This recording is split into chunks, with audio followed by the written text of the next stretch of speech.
우리 하나님의 말씀 민수기 3장 41절 말씀, 민수기 3장 41절에서 45절 말씀 같이 보겠습니다. 나는 여호와라. 이스라엘 자손 중 모든 처음 난 자 대신에 레위인을 내게 돌리고 또 이스라엘 자손의 가축 중 모든 처음 난 것 대신에 레위인의 가축을 내게 돌리라. 모세가 여호와께서 자기에게 명령하신 대로 이스라엘 자손 중 모든 처음 난 자를 계수하니 1개월 이상으로 계수된 처음 태어난 남자의 총계는 22,273명이었더라. 여호와께서 모세에게 말씀하여 이르시되 이스라엘 자손 중 모든 처음 태어난 자 대신에 레위인을 취하고 또 그들의 가축 대신에 레위인의 가축을 취하라. 아멘. 오늘 민수기 3장 41절 45절 말씀인데 사순절 셋째 번째 수요일 죄와 은혜에 관하여 란 제목으로 말씀을 나누고자 해요. 이스라엘 백성들이 출애굽 사건이 이제 굉장히 의미 있고 중요한 사건이잖아요. 그 사건 다음에 출애굽 다음에 광야에서 이제 말씀을 받고 그 말씀을 따라서 살아가는 이제 법이 있는, 하나님과의 그 전에 아브라함과 이삭과 야곱의 하나님 그랬을 때는 어떤 언약적 관계, 약속을 하나님이 주시잖아요.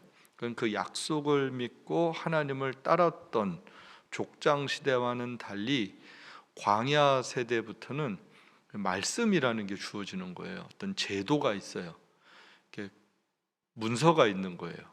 그러니까 그 질서를 따라서 이스라엘 백성들은 이제 새롭게 살아가야 되는 건데, 그러니까 그런 율법이 주어지기 이전에 한 가지 중요한 제도가 먼저 생기는 게 뭐예요?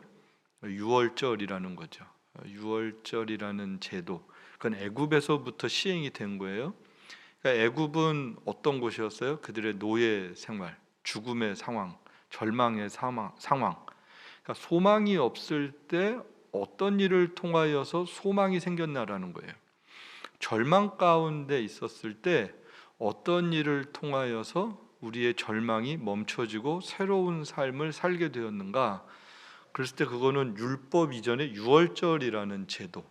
그러니까 어린 양의 피로 말미암아 이스라엘 백성들은 구원을 받았다는 거죠. 그러니까 유월절 그러면 이스라엘 백성들이 애굽에서 나온 날이 아니고 더 근본적인 의미는 뭐예요? 다 죽어야 되는데 우리는 안 죽었어 이거죠. 그게 유월절이에요. 그러니까 유월절을 통해서 나온 것이지 유월절이 구원이 아니라, 유월절을 통해서 애굽에서 나온 게 아니라 유월절 사건은 애굽에 있었던 모든 처음 난 것들이 다 죽는 사건이었단 말이에요. 그런데 이스라엘 백성들은 죽지 않았다. 그리고 그 죽음의 심판을 보고 애굽의 바로가 이스라엘 백성들을 너희들 가, 이제 이렇게 된 사건이죠. 그래서 출애굽하는 계기가 있었던 게 유월절 사건이었고, 유월절 사건은 다 장자가 죽어야 되는데 죽지 않았다. 죽지 않은 이스라엘 백성들은 죽지 않았다라는 거예요. 그걸 기념하는 사건입니다. 그리고 그래서 이 유월절을 계속 잘 지켜야 될 것을 성경이 말씀하죠. 왜 지켜야 되냐라는 거예요. 잊으면 안 돼요. 뭐를? 구원을. 어떤 구원? 다 죽을 수 있었는데 죽지 않았다라는 거예요. 그 유월절을 기억하고 지키는 것. 그러면서 지난주에 보았던 말씀 가운데 하나가 나귀였죠. 나귀. 다른 모든 처음 난 것들은 다 처음 하나님 제물로 받으셨는데 나귀 새끼는 그렇게 하지 않게 하셨어요. 나귀는 뭐로 대신할 수 있었어요? 어린 양. 어린 양으로 대신할 수 있었는데, 대신할 어린 양이 있으면 나귀는 살았는데 어린 양이 없으면 나귀가 죽는 거였다라는 거죠. 그래서 제가 우리의 존재가 그런 나귀 같은 어린 양이 없다면 우리가 죽어야 되는데 어린 양의 대속의 죽음으로 말미암아 우리가 살게 되었다라는 거죠. 예, 그걸 이스라엘 백성들한테 가르쳐 주는 거예요. 그러면서 계속해서 반복적으로 유대인들은 뭘 기억하는 거예요? 대신 죽는 어린 양을 기억하는 거예요. 대신 죽는 어린 양.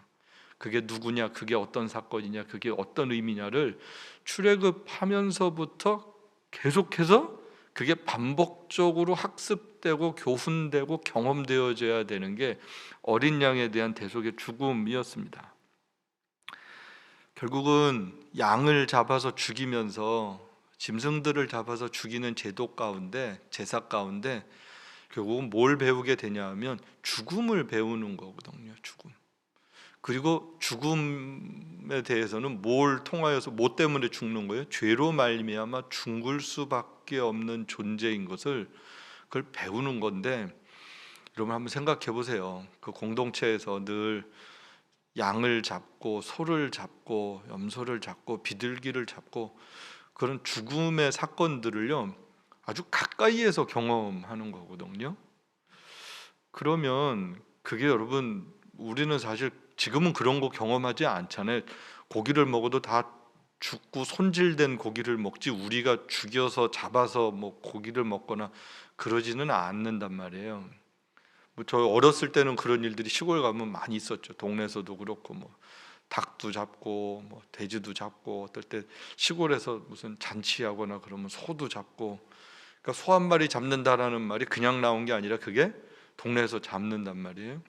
그리고 온두라스 가도 그 전에는 그랬어요. 마지막 날 돼지 한 마리를 잡았어요. 돼지 한 마리를 잡아서 마을 잔치도 하고 그랬단 말이에요. 근데 지금은 그렇지 않아요. 그런데 이게 아침 저녁으로 번제가 드려지거든요. 상번제. 그리고 매 안식일마다 이루어지고, 그리고 우리의 잘못했을 때 속죄 제물로 짐승들을 잡아서 죽이고. 그러니까 죽음, 짐승의 죽음이지만 이 죽음을 늘 일상에서 경험하는 거예요. 죽음을 경험한다라는 거는 굉장히 의미가 있죠. 지금도 마찬가지예요. 잔치집에 가서는 별 의미를 못 찾아요. 그냥 즐겁게 놀고 먹고 축하해주고 그러면 되는데, 장례식은 다르죠. 가문 함부로 이야기도 못하고 좀 숙연해진단 말이에요. 죽음이 주는 무게가 있단 말이에요. 그 죽음의 장소에서 느끼게 되는, 경험하게 되는, 또 생각하게 되는 많은 의미들이 있어요. 하나님께서 왜 제사라는 제도를 이스라엘 백성들에게 주셨을까라는 거예요. 죽음의 의미가 뭘까? 결국은 그 짐승들의 죽음을 보면서 누구의 죽음을 생각하는 거예요? 나의 죽음을 생각하는 거죠. 나도 언젠간 죽는구나, 내가 죽어야 되는구나, 이런 것들을 반복적으로 생각하게 하셨단 말이에요. 이스라엘 백성들, 장자들 태어나면 모든 것들은 다 죽어야 되는데 사람이니까 그렇게 하지 않잖아요. 사람을 대신해서 제사를 지냈단 말이에요. 그런데 사람을 대신해서, 장자들을 대신해서는 어떤 사람들을 하나님이 하나님께 드렸냐면 이 레위 지파 사람들을 하나님께서 이스라엘을 대표해서 하나님이 대신 받으셨다라는 거예요. 오늘 읽은 본문이 그 본문이에요. 그래서 사람들을 숫자를 셌어요. 그런데 만약에 레위 지파가 더 적었다, 그러면 그 많은 숫자만큼, 만약에 1000명인데 레위 지파가 900명이에요. 그럼 100명에 대해서는 속전, 이걸 갖다가 세금으로, 물질로 계산해서 내게끔 하셨어요. 그 생명의 속전이라는 게 그거예요. 결국은 뭐야? 한 사람 한 사람의 생명을 하나님이 받으셨다, 취하셨다, 이 말씀입니다. 이스라엘 백성들을 대표해서 레위인을 하나님께 바쳤어요. 여러분, 레위인에 대한 말씀을 오늘 나눌 건데, 레위인들, 그럼 레위인 그러면 제일 먼저 우리가 언제를 기억하게 돼요? 야곱의 자식들이잖아요. 자식 가운데 아들들이잖아요. 야곱이 결혼을 하고 싶었는데 야곱이 원하는 결혼을 처음에 못했고, 라헬을 사랑했는데 그래서 7년을 죽도록 일했는데 외삼촌한테 속잖아요. 그래서 우리 지역에서는 언니를 먼저 보낸다. 그래서 언니 먼저 결혼해라. 그리고 7년을 또 일해라. 그러면 둘째 딸도 주겠다. 그래서 레아도 원하지 않고 야곱도 원하지 않는 결혼을 하게 됩니다.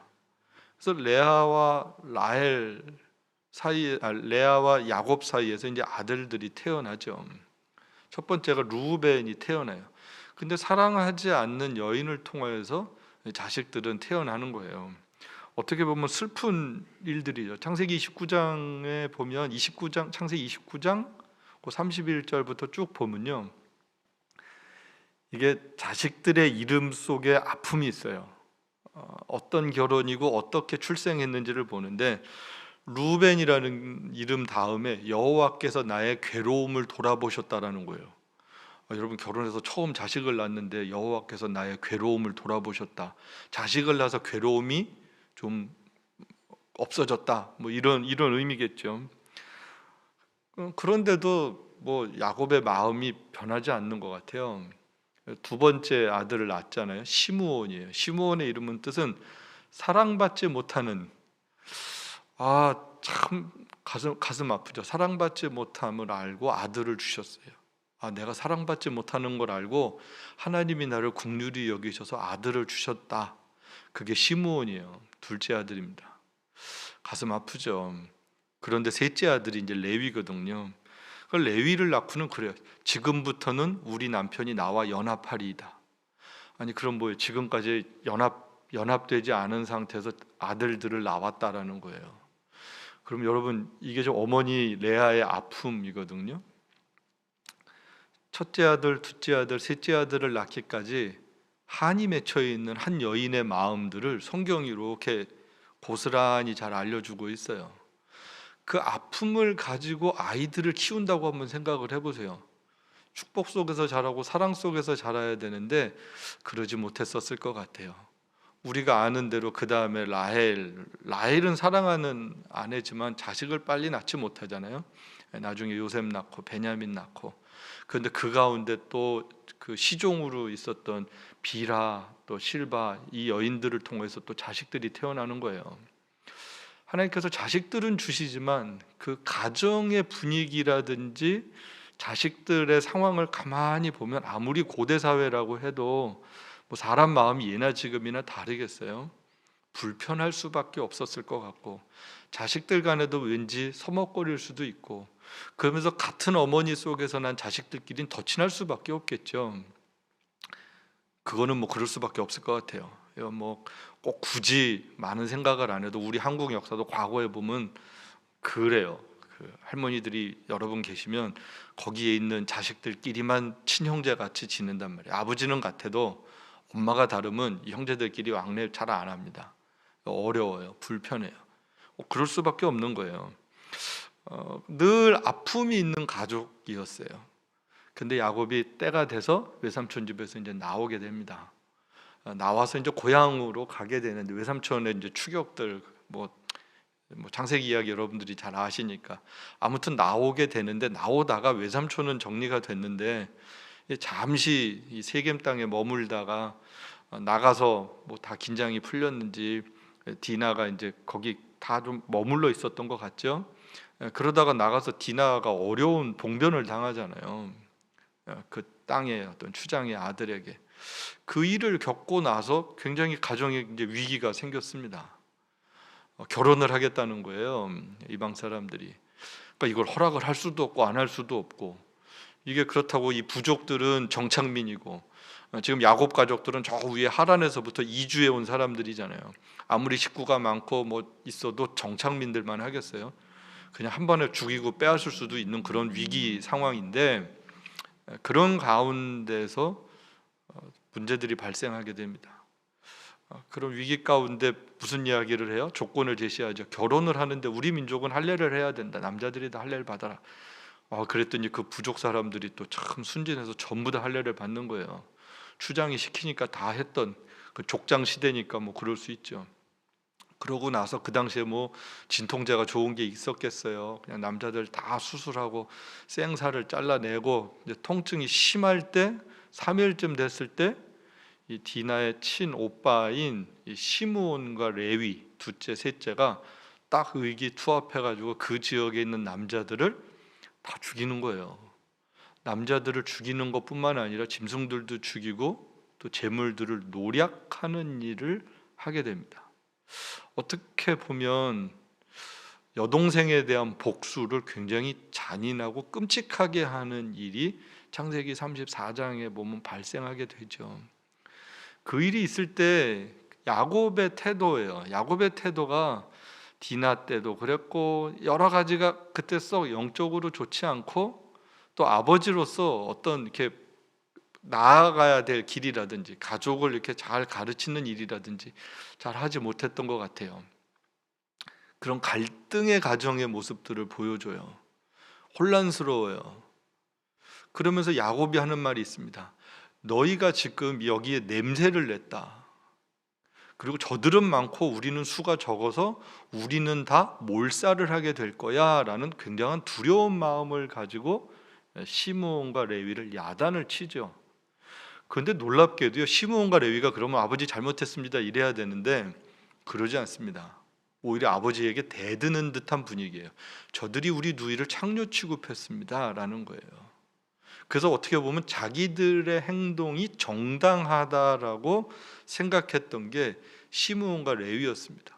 어떻게 보면 여동생을 사랑했던 마음이기도 하고 의협심도 있었고요, 불의에 대해서 저항할 줄도 알고 거칠기도 하고 무자비하기도 했지만 그 당시의 상황들이 아주 지금 복잡하고 위기로 나타나고 있는 것을 보게 되죠. 그리고 시간이 지나죠. 물론 하나님께서 베델의 회복을 주시고 하나님께서 다시금 은혜를 베풀어 주셔서 야곱 가족들을 보호하세요. 야곱이 결단을 하죠. 우상 숭배했던 거 다 내려놓고 그리고 베델로 가자. 거기서 하나님과 나와 약속했다. 내가 그 하나님의 언약을 기억하겠다. 창세기 28장의 약속에 그분은 내 하나님이 되실 거고 내가 11조를 드릴 거고 이 곳이 전이 될 것이고, 이제 그 약속들을 기억하면서 베델로 가죠. 그럴 때 하나님이 놀라운 은혜를 주세요. 하나님께서 그들을 함께 하신 거로 그 고를 두렵게 하신 거로 그래요. 그 하나님을 잘 몰랐던 이방 사람들에게 두려운 마음을 주셔서 야곱의 가족들을, 자식들을 추격하는 자가 없었더라 이렇게 기록을 합니다. 하나님께서 특별한 은혜를 베풀어 주셨어요. 언약 백성들, 그 언약을 지키시는 하나님을 보여주는 거예요. 이 집안을 지켜야 되잖아요. 천하만민이 너의 후손을 통해서 복을 얻어야 되는데 지금 이 사건을 통해서 다 몰살되면 안 되잖아요. 하나님이 지켜주시는 사건을 소개를 해주고 있습니다. 그러면서 야곱 가족이 회복이 일어나요.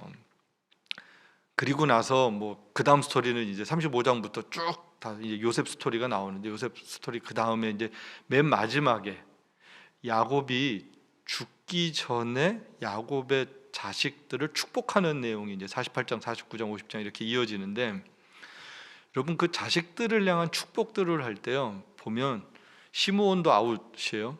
그 서모와 통관하는 엄청난 일을 저지르게도 아웃이에요. 둘째 루벤 아웃, 시므온, 레위, 야곱이 축복하지 않습니다. 저주합니다. 유다 축복하고요. 이제 유다가 이제 그리스도의 혈통을 이어가고잖아요. 야곱의 그 요셉에 대해서 엄청나게 축복하죠. 요셉의 두 아들들을 이제 12지파가 되게끔 받아들이는 장면들이 나옵니다. 창세기 34장을 염두에 두고 49장 5절에서 7절에 보면요, 시므온과 레위를 향해서 얘기를 하는데요, 축복 기도가 아니에요. 저주 기도를 합니다. 여기 보면 시므온과 레위는 형제요 그들의 칼은 폭력의 도구로다. 내 혼아 그들의 모의에 상관하지 말지어다. 내 영광아 그들의 집회에 참여하지 말지어다. 그들이 그들의 분노대로 사람을 죽이고 그들의 혈기대로 소의 발목 힘줄을 끊었음이로다. 그 노여움이 혹독하니 저주를 받을 것이요 분기가 맹렬하니 저주를 받을 것이라. 내가 그들을 야곱 중에서 나누며 이스라엘 중에서 흩으리로다. 제가 이걸 이렇게 오늘 다시 이렇게 보다가 그런 생각이 들었어요. 아무리 잘못을 했어도 아버지가 자식한테 저렇게 돌아가시기 전에 말해도 되나? 그쵸? 자식이 아무리 잘못해도 이 자식이 돌아오길 바라야 되는 게 부모 마음 아니겠어요? 근데 무섭게 저주합니다. 무섭게. 저주를 받을 것이요 저주를 받을 것이요 이스라엘 중에서 흩어진다. 아유, 야곱의 뒤끝을 아주 우리가 보고 있어요. 뒤끝이 장난이 아니신 분이세요. 이렇게 무섭게 이야기를 합니다. 정말로요, 후에 어떻게 됩니까? 이스라엘 백성들이 나중에 아주 시간이 오래돼서 출애굽해서 인구 계수를 하거든요. 군대를 계수를 합니다. 민수기에서 민수기 앞부분에 계수하는 게 나오고 뒷부분에 계수하는 게 나와요. 이스라엘 사람들의 숫자를 세는데요. 시므온 지파는요 60% 이상 줄어듭니다. 이스라엘 땅에 들어갈 때 한 6만 명이었다가 절반도 안 되게 줄어들어요. 숫자가 없어요. 나중에요 가나안 정복 전쟁 끝나고 이제 영토들을 분배하잖아요. 제비 뽑고 하잖아요. 시므온은요 모세의 축복의 기도에도요 시므온이 나오질 않고요. 시므온은요 땅을 분배받는 게 아니라 유다 땅에 이렇게 땅에 분배받는데 그 땅 가운데 이렇게 그냥 같이 껴서 들어가게끔 땅을 분배받습니다. 그리고 점점 유명무실하게 돼버리는 것을 보여줘요. 민수기 26장 민수기 마지막 쯤 가면 바알부올 사건 나오거든요. 우상숭배하는 사건이 나오는데 우상숭배하는데 가장 앞장섰던 사람이 시므온 지파 사람이고요. 그 이야기는 뭐냐면 그 지파가 우상숭배하는데 앞장섰다라는 것을 생각해 볼 수가 있죠. 시므리가 그랬죠. 정말로 하나님께서 49장 창세기 49장에 이 지파들은 흩어진다라고 하는데 시므온 지파는 정말로 흩음을 당하고 어떻게 보면 부끄러움을 당해요.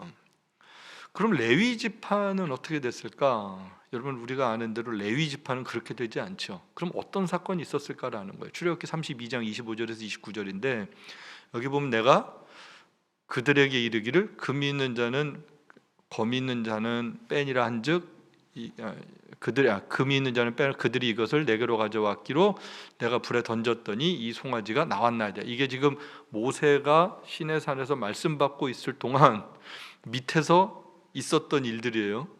금송아지 만든 거잖아요. 근데 어떻게 한 거예요? 금 가져와라 그래서 이걸 불에다 던졌더니 불에서 갑자기 뭐가 짠 하고 나타났다는 거예요. 금송아지가 나왔다는 거예요. 말도 안 되는 소리를 하고 있죠. 모세가 본즉 백성이 방자하니 이는 아론이 그들을 방자하게 하여 원수에게 조롱거리가 되게 하였습니다. 이에 모세가 진문에 서서 이르되 누구든지 여호와의 편에 있는 자는 내게로 나아오라 하매 레위 자손이 다 모여 그에게로 가는지라.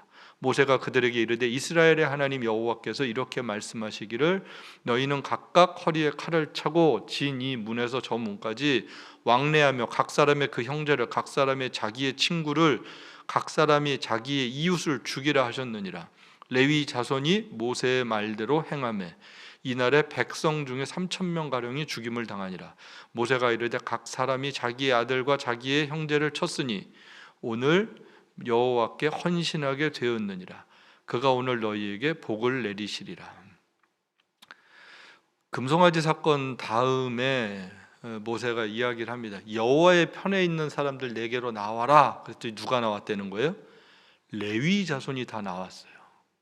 그리고 이 레위 자손에게 하나님께서 심판의 역할을 대행하게 하시죠. 우상 숭배했던 사람들을 죽여라라는 거예요. 이 악이 공동체 안에 있으면 안 되는 거예요. 그래서 죽여라 그러는 3,000명 가량을 죽이는 엄청난 사건이었습니다. 무서운 사건이었습니다. 근데 이것을 성경이 어떻게 해석을 하는 거예요? 여호와께 헌신했다라는 거예요. 하나님의 말씀에 순종했다라는 거예요. 여러분 레위가 그 전에 디나 사건 때문에 가나안 사람들을 죽이고 했었던 것은 여호와께 헌신한 사건이 아니었죠. 자기의 감정, 자기의 분노 이걸 어떻게 억제하지 못하고 저지른 그런 살인이었다면 지금 출애굽기에서 이스라엘 백성들에게 하나님의 심판의 대행자로서의 이건 사명을 감당하는 것은 하나님께서 이들을 뭘로 보셨다? 여호와께 헌신하는 것으로 보셨다라는 거예요. 여호와의 편에 서서 여호와의 말씀에 순종하는 삶을 살았던 모습을 레위인들에게서 보셨다라는 거예요. 레위인들은 출애굽기 이후에 누구 편에 선 사람이 된 거예요? 여호와의 편에 선 사람이 됐습니다.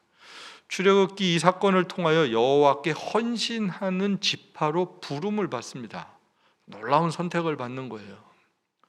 그전에는 창세기 49장에서는 저주받았던 사람들이었는데 지금 하나님께 헌신된 사람들로 하나님 앞에 다시금 회복된 사람들의 자리를 얻게 되었다라는 것이죠. 이후에 우리가 아는 것처럼 레위 지파는 어떤 일을 하게 됩니까? 제사장들을 시종드는 일을 하게 되고요, 성막을 관리하고 돌보는 일을 하게 되고요, 훗날 도피성 속에 11개 지파 속에서 11개 지파가 10의 1조를 드리면 그 11조를 가지고 레위 지파는 생활을 하게 합니다. 땅을 분기수로 받지 않아요. 그 대신 누구를 분기수로 받아요? 내가 너의 분깃이 돼줄게. 하나님께서 말씀하세요. 여호와가 분깃이 되는 삶을 그들은 살게 됩니다. 하나님으로 인하여서 사는 놀라운 축복의 지파가 되는 거예요. 그래서 48개 도피성 속에서 이스라엘 백성들의 생명의 통로, 살려주는, 도피성은 그런 거잖아요. 잘못된 과실치사로 인해서 죽음을 당하게 될 때 그 복수를 면하기 위해서 어디로 가는 거예요? 도피성을 가는 거잖아요. 그럼 사는 거잖아요. 그 성을 관리하는 사람들이 되는 거예요. 생명을 관리하는, 영적인 일들을 담당하는, 제의적인 일을 담당하는 일들을 하는 정말로 축복된 지파로 하나님 앞에 부름을 받게 됩니다. 그래서 이 레위인들은 모든 이스라엘 백성들의 장자를 대신하게 되는 거고요, 결국은 이들을 통하여서 아름다운 하나님의 백성들이 정말로 계속해서 하나님을 잘 예배하고 섬길 수 있는 일을 하는데 봉사하는 사람들로 부름을 받게 됩니다. 저는 이 말씀을 이렇게 보면서 축복의, 저주의 사람들이 축복의 사람들로 변하는, 죽을 수밖에 없는 존재들이 영원한 생명을 얻을 것뿐만 아니라 생명의 통로가 되어지는 일들을 우리가 보게 되죠. 하나님께서 레위 지파 사람들에게 약속을 하시는 거예요. 그때 여호와께서 레위 지파를 구별하여 여호와의 언약궤를 메이며 여호와 앞에 서서 그를 섬기며 또 여호와의 이름으로 축복하게 하셨고 그 일은 오늘까지 이르니라. 그러므로 레위는 그 형제 중에 분깃이 없으며 기업이 없고 내 하나님 여호와께서 그에게 말씀하신 같이 여호와가 그의 기업이시니라. 레위 지파를 보면서 저와 여러분의 기업이 누구여야 되냐라는 거죠. 여러분, 신명기는 우리가 아는 것처럼 모세 마지막 설교잖아요. 쭉 다 모세오경의 마지막 결론이잖아요. 가나안 세대들, 이제 광야에서 태어난 세대들, 그리고 가나안에 들어가서 살아야 될 사람들이 어떤 말씀을 기준으로 살아가야 되는가 했을 때 모세의 고별 설교가 신명기거든요. 전체 요약판이거든요. 출애굽기, 레위기, 민수기에. 그때 레위 지파에 대해서 이렇게 말씀하시는 거예요. 여러분, 레위 지파 입장에서 이 대목을 어떤 마음으로 읽겠어요? 내가 레위 지파라고 생각을 해보세요. 내가 레위 지파 사람인데 이 신명기 10장 8절 9절을 읽으면 이게 얼마나 가슴이 떨리고 감격스럽겠어요. 여러분, 창세기 마지막 49장을 읽다가 거기서 끝났다면, 창세기에서 끝났다면 레위 지파는 소망 없죠. 그런데 출애굽기에서 여호와 편에 섰더니 하나님께서 민수기에 은혜를 베풀어 주시고 약속을 주시고 이 약속이 다시금 후대들에게 신명기에서 반복적으로 이 놀라운 축복의 약속을 주셨다라는 거죠. 언약궤를 메고 여호와 앞에서 그를 섬기고 여호와의 이름으로 축복하게 하셨고, 레위는 형제 중에서 분깃이 없고 기업이 없지만, 땅의 것이 없지만 하나님께서 너의 기업이 되신다. 여러분, 이런 말씀을 레위인이 내가 받고 자손들에게, 우리가 레위 지파로 어떻게 자긍심을 가지고 여호와 앞에서 긍지를 가지고 끝까지 이 믿음의 삶을 살아야 되는지를 얼마나 잘 가르쳐 주겠냐고요. 지금 오늘 말씀이 그런 말씀이에요. 오늘도 마찬가지죠. 우리가 누구인가라는 거예요. 우리가 누구인가? 저와 여러분이 어떤 존재였습니까? 어떻게 보면 창세기 49장에 있었던 존재들이었죠. 저주를 받을 수밖에 없고, 두려움 가운데 있을 수밖에 없고, 소망도 없고요. 모든 게 다 끊어져 있었던 상태였거든요. 잘못했죠. 잘못했는데도 잘못이 뭔 줄 모르고 아버지한테 대들었던 시므온과 레위. 그런데요, 하나님 앞에 서는 계기가 있었을 때 하나님 앞에 서는 거예요. 하나님 편이 되는 거예요. 하나님 편이 됐더니 하나님께서 그들을 사용하시는 거예요. 그들을 높이시는 거예요. 오늘 우리도 마찬가지입니다. 하나님 편이 되기만 하면요, 하나님이 우리를 사용하시는 거예요. 하나님이 우리를 높이시는 거예요. 그리고 하나님이 우리에게 기업이 돼 주시는 거예요. 여러분, 요즘에 많은 사람들이 불안해합니다. 앞으로 어떻게 살아야 되냐라는 거예요. 그러니까 불안하니까 막 어쩔 줄 몰라 하잖아요. 어디다 투자를 해야 되는지, 이게 투기인지 막 불안해한단 말이에요. 하나님이 기업이 되지 않는 세상은 늘 그렇습니다. 땅의 자원으로 살고 싶고 만족을 누리고 싶은 거예요. 물론 지혜로움 필요해요. 그러나 그것이 우리의 의지가 돼서는 안 됩니다. 우리의 의지는 오직 하나님이십니다.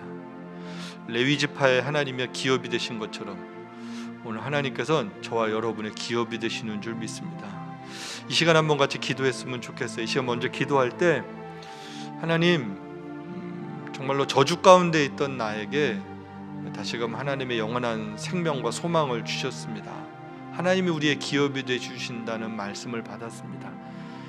이제 그 하나님 편이 되어서 레위 지파처럼 하나님, 내가 그렇게 살 수 있도록, 하나님을 잘 예배하고 섬기며 살 수 있도록 나의 영성을 회복시켜 주옵소서. 우리 한번 같이 잠시 그렇게 기도했으면 좋겠습니다. 하나님 아버지, 우리를 다시금 회복시켜 주시길 기도합니다. 우리가 하나님 앞에 결단하고 살 수 있도록 도와주시길 기도합니다. 하나님 편 되게 하옵소서. 이쪽은 모세밖에 보이지 않고 보이지 않는 하나님 계십니다. 수많은 사람들이 금송아지 섬기고 애굽으로 가려고 했습니다. 거기서 어느 편에 서는지 우리가 볼 땐 쉬울 것 같지만 그 당시 그 자리에 있으면 결코 쉬운 일이 아니었을 것입니다. 그럼에도 불구하고 많은 사람의 길을 선택하지 않았습니다. 오히려 하나님 편에 섰습니다. 쉽지 않은 결정입니다. 그런데 하나님이 받으셨습니다. 그들의 삶을 새롭게 하셨습니다. 놀라운 축복의 삶을 살도록 하셨습니다. 축복의 통로가 되게 하셨습니다. 그들을 하나님이 책임져 주신다고 말씀하셨습니다. 하나님 아버지, 오늘 우리도 그런 사람들입니다. 하나님 은혜 가운데 하나님만 바라보고 살 수 있도록 도와주옵소서.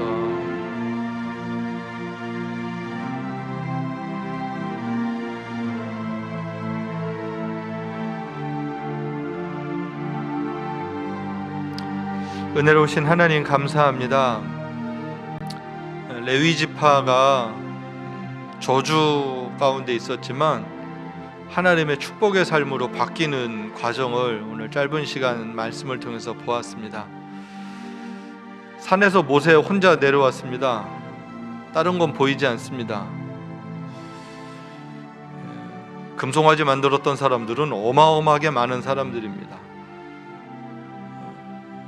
그 가운데서 하나님 편에 서겠다고 나오는 것은 굉장한 용기가 필요합니다.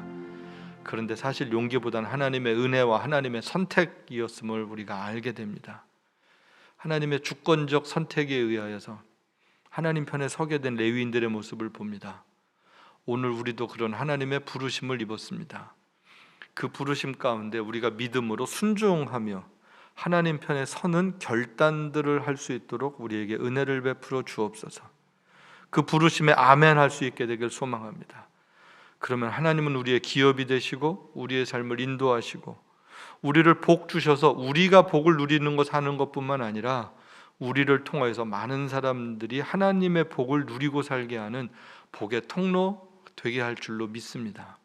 하나님 아버지, 그 하나님 앞에 오늘 우리가 있습니다.